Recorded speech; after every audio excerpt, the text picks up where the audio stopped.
പക്കീറായവർ തൻസുദിനത്തിൽ സ്വാഗതമോദി കൂടിയ സോദര നിങ്ങൾക്ക് അസ്സലാം. സന്ധ്യക്ക് നാമം ജപിക്കുന്ന ഹൈന്ദവനും നെഞ്ചിൽ കുരിശു വരയ്ക്കുന്ന ക്രിസ്ത്യാനിയും 5 നേരം നമസ്കരിക്കുന്ന മുസൽമാനും ഒരേപോലെ സ്വീകാര്യനായ മതസൗഹാർദ്ദത്തിന്റെ മഹനീയ കാവൽക്കാരൻ. എന്നും മാലോകർക്ക് വിസ്മയമായി കരുണാമയനായ അള്ളാഹു ഭൂമിയിലേക്ക് ഉദിപ്പിച്ച സൂര്യ തേജസ് രോഗങ്ങൾക്കും ദുരിതങ്ങൾ കൊണ്ട് വലയുന്ന ഒട്ടനവധി മനുഷ്യർ ശാന്തിയുടെ തീരം തേടി ജാതിമത ഭേദമന്യേ ഇവിടെ എത്തിച്ചേരുന്നു. വിനോദസഞ്ചാരത്തിനല്ല, ആത്മീയതയുടെ തീരം തേടി മഹാനവറുകളുടെ സന്നിധിയിൽ എത്തുന്നു.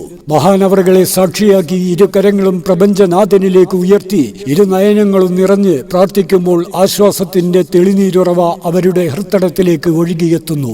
ഇന്നും നിരവധി കറാമത്തുകൾ കൊണ്ട് ലോകത്തെ അത്ഭുതപ്പെടുത്തുന്ന അമ്പങ്കുന്ന് വീരാനൗര്യ ഉപ്പാപ്പ തന്റെ ജീവിതകാലത്ത് നടത്തി വന്നിരുന്ന നേർച്ച ആഘോഷം ഇന്നും യാതൊരു മങ്ങലുമില്ലാതെ ഫെബ്രുവരി 21, 22, 23 തീയതികളിലായി നടത്തപ്പെടുകയാണ്.